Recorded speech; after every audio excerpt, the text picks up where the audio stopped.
Manchester United are home to Burnley. 2 games, 1 point for United. Arsenal beat them at home 1-0. They drew 1-1 with Fulham last weekend. Yesterday, let me not say the unthinkable. A lot of people were surprised with Grimsby knocking United out of the Carabao Cup. It's not looking good in that stadium now, in that team. Anything about United right now is off. The fans are all over the internet bantering, and some are saying Amorim out. Chima, let me start with you. Amorim, do you think it's all on Amorim, or is United, is there more to it? And is Amorim done in United already? You know, I was impressed with what United did against Arsenal. I was extremely impressed. I felt like Arsenal was lucky to get away with the win. I even thought Arsenal's goal would have some referees.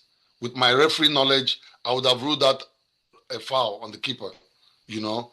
But be that as it may, I don't want to use a blanket brush to, to judge Amorim with just 2 league games. You know, I want to give him time. I want to really look at him because they didn't do bad against Arsenal. It was just the god of soccer and luck. And sometimes, sometimes I believe also that players need to be motivated. It may be a psychologist to, psych their morals up. So it is not, for me, it is not yet time to ace the coach. Let's give him time to see what he has in his arsenal. Man like Ife, Amorim, 30 games in EPL, 7 wins, over 10 losses, and I think 6 or 7 draws. And if Chima says give him some time, but this is exactly how it was last season. He has had a whole preseason with this team, changed the front line, and it looks like nothing has changed. Right now, I have a feeling that these players, I know this is a common say in football when things are going bad, but it's really, really obvious when you see United. It looks like these players just go in there. I saw Cunha. Okay, let me just get your view. It looks like the player are not playing for the coach. What's your view, and what do you think is the way out for Amorim? I think first things first, I truly disagree with Chima. Yeah, he's still talking about it's just 2 games. You can't judge him on only 2 games. You have to look back at when he took over the team. Yeah. And they're not winning. You're always going to be judged on your success in anything you do. Do you see what I'm saying? They're not winning. Some games, their star players like Bruno goes missing. The other day we were talking about my man getting upset that he bumped to the referee and he skied that penalty. Yeah, you remember that one against Fulham. Yeah. Then you look at them yesterday. Yeah. Plus Onana, I don't know what's going on with that one. Yeah. Yes, they showed a little bit of character and they came back to 2-2. But should United really be dragging with a League 2 team? Yeah. And they named almost a top squad. Do you see what I'm saying? So I'll be honest with you. Everyone in United is complacent at the moment, but the major blame for me is on the gaffer. And here's why I'm saying it. You're playing a system, yeah. You played almost 18 games or more from the last season. It didn't work. There's no manager bounce, yeah. There's no manager bounce. The team is not gelling, yeah. Most of the games are lethargic. A lot of players go missing. So there's something wrong with that system. Now, a team like United, with the players they have, that whatever he plays, 3-4, 3-4-2-1, whatever he plays, that system, I don't think is suited for United. He should think about adaptability and he should think about switching to either a 4-3-3 or a 4-2-3-1. He has the firepower to play that. Do you see what I'm saying? And some blame would also go on the players. Like when we used to play in the park, we were not getting paid, but you just strap on your boots, you just go with grit and tenacity and go, hey, we're not losing to these dudes. Do you see what I'm saying? There's that belief that you should have that, nah, come on, man, we're a top club, we're United. We cannot be embarrassing ourselves, our fan base. And how do you go home? How do you go home and you sleep and you're okay and you come back to training knowing that Grimsby just dumped you out of a Carabao Cup? Grimsby, a League Two side. There's no excuse for all of them. But my top blame goes on that manager because that formation is not working and he keeps on maintaining it. They had all look if you look at the stats yesterday, you'll be pissed. They had the possession, they had shots on target. It was 70-30. Yeah, 70 to United. yeah. But Okay. like, if I hear you, Ugum, let's hear you a little bit. Ugum, like I said, if you remember last week, I mentioned that you got Shesko, and I don't know what his fitness was, but I felt that Shesko should have started from day one because that's a brand new front three right there and start gelling with Cunha and Mbeumo. People were saying that, and yesterday Shesko starts because if he was fit to start yesterday, 2 days or 2 or 3 days after a league cup, league game, why couldn't he start over the weekend and start getting his confidence? And yesterday he's in there. He can't even figure out who the striker was. Cunha is there doing his thing his way, and I don't know what have you made of that front three that Amorim assembled and Shesko in particular as the front man. It's a problem. It's a problem. If you see even the penalty shootouts, Sesko took the 10th The penalty 10th one, yeah. only before the goalkeeper. There's something wrong. We had this discussion before Amorim got hired, and I felt like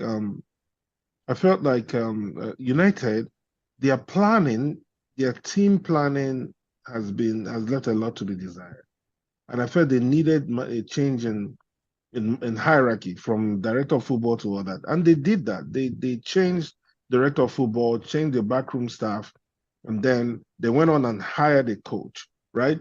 Because that's how you do it. You start from the top and you have a philosophy, you have a way that you want to play, and then you hire a coach that ties in with the way the club wants to play. And then that coach, you buy players to fit what that coach wants to do, right? To be able to achieve so many people wondered when Amorim was hired because he plays they call it 3-4-3 or whatever formation he plays, and it was clear that the players that United had did not fit. He didn't have enough players with the style that he wanted to play. When he came in, it was a problem, right? And I felt that they needed to correct those problems. Now, over the summer, they bought 3 forwards. Those 3 forwards, are they the right fit for the way Amorim wants to play? Now we are all confused. I watched that game yesterday. I saw Onana make a save and then kept the ball on the floor and then booted the ball to the opponent.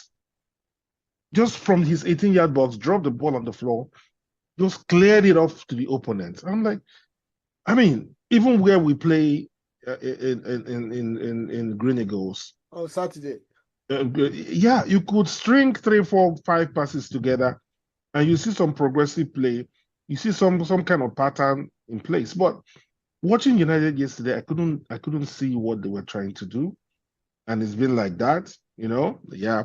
Against the likes of us now, they will stand up, they will close down spaces, and everybody will rejoice. Hey, these guys are match the big size. City the same thing. When they see Liverpool, is the same thing. They play up to par. But then when you have teams that give you space to do what you can do, they don't get anything going. So at this stage, I really don't know what the solution would be for United, because apparently it's not working. What Amorim is trying to do is not working. And I cannot say he doesn't have players because he has bought the 3 forwards. But those 3 forwards don't seem to know what to do. They look like a shadow of themselves when they were with their clubs last season. So something has got to give. Okay, Ugum, let me stay with you right there. Burnley, they lost 3-0 to Tottenham the first weekend, and last weekend they beat Sunderland, who beat West Ham 3-0, 2-0. So do you think, how do you think this game is going to pan out? For Burnley, I think United. I mean, this is he that is down needs fear no fall, like they say. It's time for them to really try and get a win. Burnley, I rated Scott Parker as their coach. I like the guy. The guy knows what he's doing. So they're gonna be formidable opponents. They're gonna keep the ball on the floor and play because that's how I know Scott Parker likes to play. So it's up to United to really wake up and fight. I think they have the team, they have the pedigree to beat Burnley. Chima, what do you think is going to be the outcome of that game?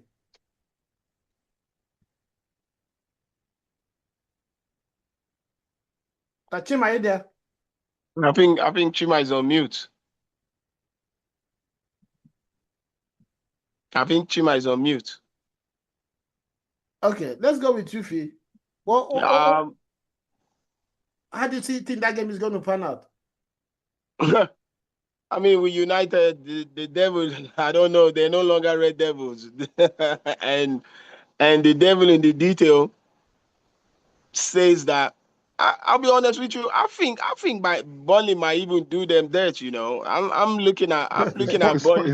It's possible. Oh yes, the way they are right now. If Burnley can go at them, play without no fear, barring any maybe refereeing decision, stupid, reckless challenges, cars, and all of that. I'm thinking Burnley might win that game too. There's nothing to be fearful going against United. There's no fear factor. They played okay. When you look at towards the end of that game yesterday, they started stringing passes, holding up the ball. Maybe I guess Greensby players started gassing out early and all of that. So they started coming into the game more. Obviously, Mbuemo scored, which will boost his confidence. Do you see what I'm saying? But if they continue with that formation, I don't think it might be a draw. I'm going for either a Burnley draw or Burnley win. I'm not giving United that win, to be honest. I can't see them. They're not on that level where I believe that. And again, this is on the coach, like he's not even trying to be adaptable, Okay, you've tried your three. I mean, like a cup game yesterday, you should have at least played a 4-3-3. Just give the players an opportunity, and that's why they have these cup games. Do you see what I'm saying?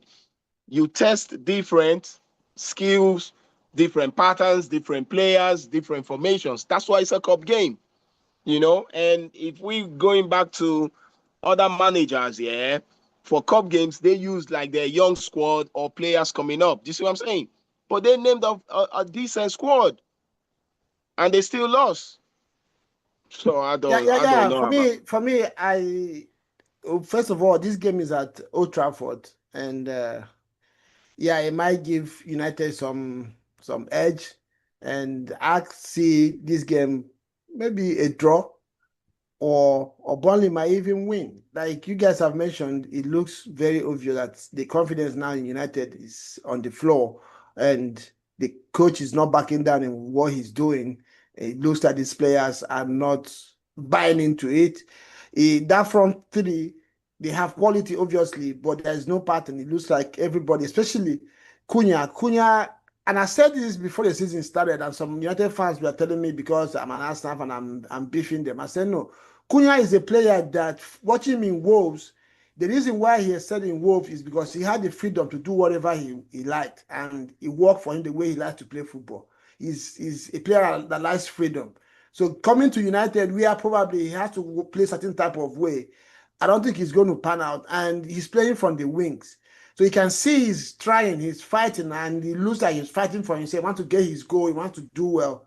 So there's going to be issues in that team, and Amorim, I don't really know. I pray that he goes well for him. We'll